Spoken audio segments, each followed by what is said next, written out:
तो परिवार वालों ने एक साधु के पास लेके गए कि महाराज ये भोजन बहुत ज्यादा करता है। तो साधु ने कहा ये उतना ही खाता है जितना इसका खाता है। समझ रहे? ये उतना ही खाता है जितना इसका खाता है, उससे ज्यादा नहीं खाता है। पर घर वाले परेशान, बोले नहीं कमाता कुछ नहीं, खाता है तो निकल जाए यहाँ से। निकाल दिया महाराज। ये भूख बहुत बुरी होती है महाराज। अब अपना अपना शरीर है सबका, उसको भूख बहुत ज्यादा लगती थी। और चला जा रहा है, कहाँ जाऊं, कैसे शरीर की लालना पालना होगी। एक नदी के किनारे किनारे जा रहा है, एक बाबा जी दिख पड़े, कुटिया दिख पड़ी, एक आश्रम दिख पड़ा। उस आश्रम के पास पहुंचे और उस बालक ने जाकर के जो भीतर साधु बैठा है, जो गुरु जी है, उनको प्रणाम किया। गुरु जी ने आशीर्वाद दिया, तुम्हारा कल्याण हो बेटा, आओ बैठो। बोले गुरु जी भोजन मिलेगा कि नहीं? गुरु जी बोले हाँ हाँ क्यों नहीं, पर मुझको काम कुछ नहीं आता है। बोले कुछ तो करना पड़ेगा। बोले नहीं काम कुछ नहीं कर सकता। गुरु जी बोले अरे भोजन करना है तो कुछ तो काम करना पड़ेगा ना। तो गुरु जी ने कहा अरे ज्यादा काम नहीं तो गाय की सेवा तो कर सकता है, गैया को घास डाल देना। बोले हाँ इतना कर दूंगा। लगी सेवा होने महाराज। एक समय सुबह प्रसाद पाई, अब दोपहरी में पंगत फिर बैठी। बोले गुरुजी मैं दोबारा बैठ जाऊंगा। बोले बैठ जा। फिर दूसरी पंगत बैठी, बोले गुरुजी मैं दोबारा बैठ जाऊंगा। बोले बैठ जा। अब गुरुजी समझ रहे इस बात को कि बेचारे में भूख है। अब वो भी इस बात को समझते हैं कि उतना ही खाता है जितना इसका खाता है, उससे ज्यादा कोई कुछ नहीं खाएगा महाराज। जब तक जितना हम अन्न लेकर के आए हैं ना, जब वो पूरा हो जाएगा ना तो बस छुट्टी हो जाएगी। अब चलता रहा, वो समय निकलता रहा। एक दिन सुबह सुबह क्या हुआ कि वो बालक उठा। अब भैया जिसको ज्यादा भूख लगती है ना वो सुबह उठ करके रसोई हो जाएगा। अब वो बालक सीधा रसोई घर में चला गया तो क्या देखा, आज चूल्हा नहीं जलाया, ना रसोई घर में कोई है। तो गुरुजी ने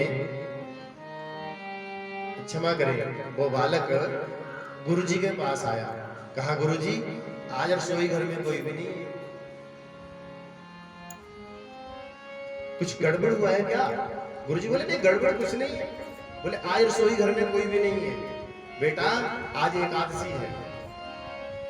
तो बालक ने कहा वो क्या होती है महाराज? वही रहने दो बाबूजी, बाबूजी वही रहने दो, वही छोड़ दो सब कुछ, बैठ जाओ, जो लाया हो अपने आप ले आएगा।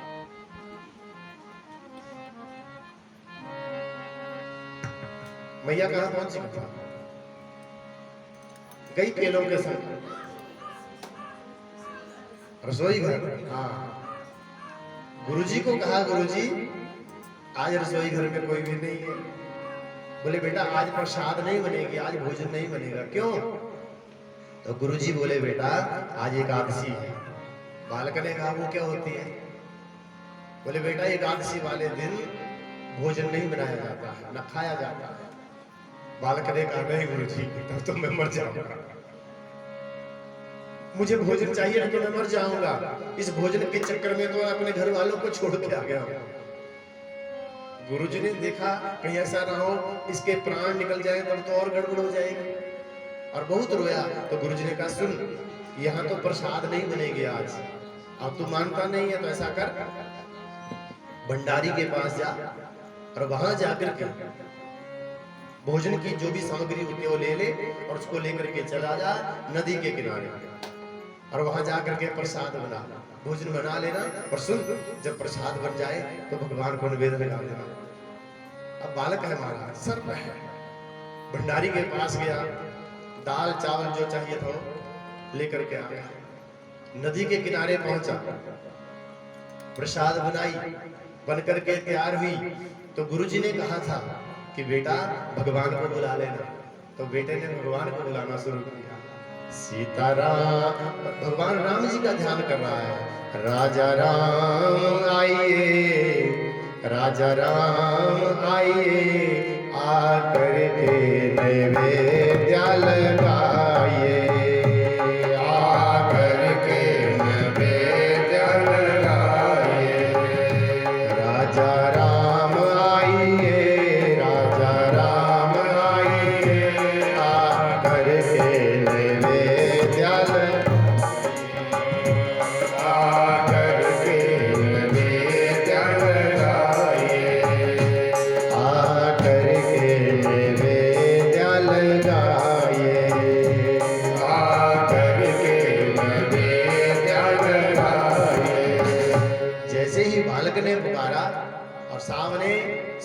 सीताराम जी महाराज प्रकट हो गए हैं दोनों सामने।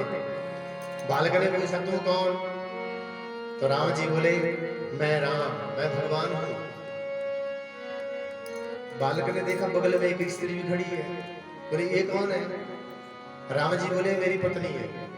बालक ने कहा भगवान की पत्नी भी होती है? बोले हाँ होती है। अब बालक क्या करे कि उस भोजन की तरफ भी देखे, उन दोनों की तरफ भी देखे, अपनी तरफ भी देखे। कितना प्रसाद बनाया बालक ने? दो के लिए, एक अपने लिए, एक भगवान के लिए। अब भोजन बनाया था दो के लिए, खाने वाले हो गए 3। अब कभी उनको देखे, कभी भोजन को देखे, कभी अपनी तरफ देखे। भगवान बोले क्या हुआ? बोले नहीं कुछ नहीं हुआ, आप प्रसाद पाओ। सीताराम जी ने प्रसाद पाई, बच्चे ने जो शेष प्रसाद बची वो पाई।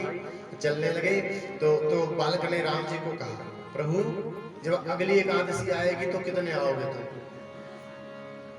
जब अगली एकादशी आएगी तो तुम कितने आओगे? भगवान बोले क्यों?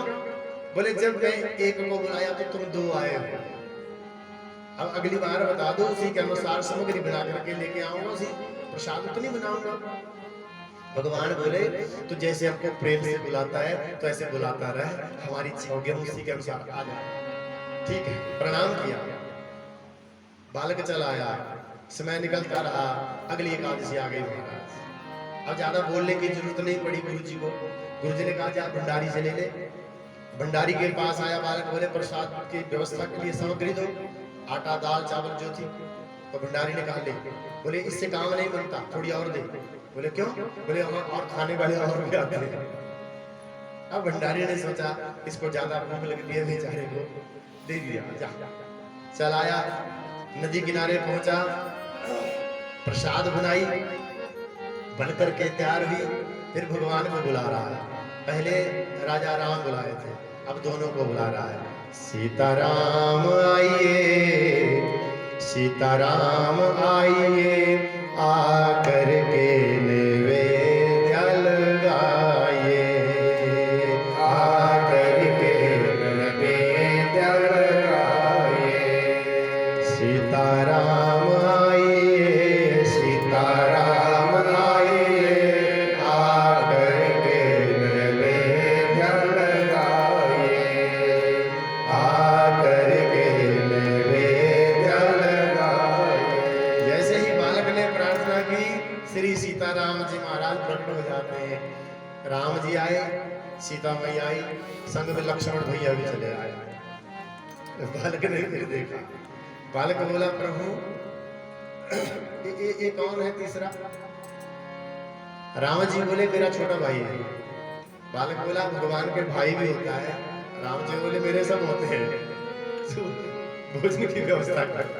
तो बालक उस भोजन की तरफ देखे, अपनी तरफ देखे, उन तीनों की तरफ देखे, सोच रहा है खाने वाले 4 हो गए, मैंने प्रसाद 3 के लिए बनाई थी, चलो जैसे तैसे गुजारा कर लेंगे। प्रसाद पाई सबने महाराज, आनंद हो गया। अब भगवान देख रहे हैं कितना कितना सरल हृदय इस बच्चे का। अब जब राम जी चलने लगे तो बालक ने फिर पूछा प्रभु आज जो हुआ सो ठीक, अगली जब एकादशी आएगी तो कितने होंगे? भगवान बोले हम अपने तरीके से आ जाएंगे, तो बस श्रद्धा भाव बना कर के रखो अपना। चले गए महाराज। दोबारा लौट के आया बालक, समय निकला, एकादशी फिर आ गई। अब बालक ने गुरु जी को कहा गुरु जी थोड़ा भंडारे की थोड़ी ज्यादा व्यवस्था करो। बोले क्यों? बोले वहां खाने वाले बहुत आते हैं। अब गुरुजी सोचने लगे वहां कौन आता है नदी के किनारे, और भंडारी को कहा दे दे इसको जितना मांगता है। अब बच्चा वो सारी सामग्री लेके आया। आज गुरुजी भी पीछे पीछे चले आए हैं, सोचने लगे कि कहीं बेच तो नहीं देता है, करता क्या है इस प्रसाद का, इतने सारे का अकेला तो खा नहीं सकता। और गुरुजी पीछे पीछे चले आए महाराज, झाड़ियों में छुप करके बैठ गए। बच्चा चलाया, नदी किनारे पहुंचा, अब प्रसाद बनानी है, बैठ गए। अब प्रसाद नहीं बनाई, अब गुनगुनाने लगा सीताराम आइए, सीताराम आइए, आकर के नैवेद्य बनाइए, आकर के नैवेद्य बनाइए। बालक ने अब भोजन नहीं बनाया, क्या बोल रहा है? सीताराम आइए, राजा राम आइए, आकर के नैवेद्य बनाइए। अब बंधन में है परमात्मा, भगत के बस में हो गए हैं और ठाकुर जी चले आए। महाराज अकेले नहीं आए, राम जी सीताराम तो आए आए महाराज, लक्ष्मण जी भी, भरत जी भी, शत्रुघ्न भी, हनुमान जी भी चले आए महाराज, पूरा राम दरबार आ गया है। अब जैसे बच्चे ने देखा प्रणाम कर रहे जय हो महाराज, बस इन तीनों की कमी रह गई थी। भगवान बोले ला निवेदन लगा, उस बच्चे ने कहा क्या करना है प्रभु? भगवान बोले ला निवेद कहाँ है? बालक ने कहा मैंने तुम्हारा ठेका ले रखा है कि मैं बनाता रहूं और तुम खाते रहो, तुम बनाओ अपने आप के खाओ और मुझको भी खिलाओ। और महाराज लगे रसोई, लगा प्रसाद बनने, सारी व्यवस्था हुई, आनंद हो गया। भक्त ने भी प्रसाद पाई, भगवान ने भी प्रसाद पाए, आनंद हो गया। उतनी देरी में गुरुजी चले आए। गुरुजी ने कहा बेटा इतना सारा सामग्री लेके आया, वो कहाँ गई? तो बालक बोला गुरुजी ये सामने भगवान है, इन्होंने सब खाया, इतना बड़ा परिवार है, लेकिन कहाँ है तेरा भगवान? बोले सामने तो खड़े हैं, राम जी है, सीता भैया है, भरत भैया है, लक्ष्मण जी है, हनुमान जी है, शत्रुघ्न। गुरुजी बोले मुझे समझ क्या रखा है? बोले गुरुजी मैं सच बोल रहा हूँ, मेरे सामने तो खड़े हैं सब के सब। गुरुजी बोले मुझे क्यों नहीं दिख रहे? और बालक परेशान हो गया। उस बालक ने भगवान से कहा प्रभु जो गुरुजी कह रहे हैं सच है, क्या तुम इनको दिखाई नहीं दे रहे हो? तो भगवान बोले हाँ बेटा मैं तेरे गुरुजी को दिखाई नहीं दे रहा हूँ, मुझे दर्शन दे रहे हो? बोले हाँ। गुरुजी को नहीं? बोले नहीं। प्रभु गुरुजी को भी दर्शन दे दो ना। बोले नहीं इनको दर्शन नहीं होगा, क्योंकि इसका हृदय तेरी तरह सरल नहीं है। बालक रोने लगा प्रभु अगर आज आपने मेरे को दर्शन नहीं दिया ना तो अगली एकादशी आएगी ना तो मुझको कुछ नहीं मिलेगा, और मुझे भी भूखा रहना पड़ेगा, तुमको भी भूखा रहना पड़ेगा। भगवान बोले नहीं मैं तेरे गुरुजी को दर्शन नहीं दे सकता। अब गुरुजी बोले कहाँ है भगवान? बोले सामने खड़े हैं। तो गुरुजी को उस बच्चे ने भगवान को पूछा प्रभु आप गुरुजी को दर्शन क्यों नहीं दे रहे? बोले तेरा गुरु सरल नहीं है, इसमें अभिमान भरा है, दर्शन कैसे होगा? बोले दंडवत कर दे, झुक जाए मेरे सामने यहाँ पर तो मैं तेरे गुरुजी को भी दर्शन दे दूंगा। और जैसे बच्चे ने गुरुजी को कहा कि गुरुजी भगवान कह रहे हैं कि तुम्हारा जीवन सरल नहीं है, एक बच्चे की तरह बन जाओ, जिंदगी जियो बिल्कुल सरलता के साथ। अगर आप वैसा अपना पवित्र मन बना लोगे, हृदय बना लोगे तो भगवान तुमको दर्शन दे देंगे। और आज गुरुजी ने उस बालक की वाणी को सुना, अपना काम क्रोध मोह ईर्ष्या दंभ कपट को त्यागा, दंडवत किया। जैसे ही बालक ने दंडवत किया श्री सीताराम जी गुरुजी को भी दर्शन दे रहे हैं। बोलिए श्री सीताराम भगवान की जय, जय जय श्री राधे श्याम। तो गुरुजी धन्य हुए। गुरुजी बोले बेटा आज मैं तेरे जैसे शिष्य को पाकर के कृतार्थ हो गया। तो जीवन में सरलता का होना बहुत जरूरी है। हमारा सरल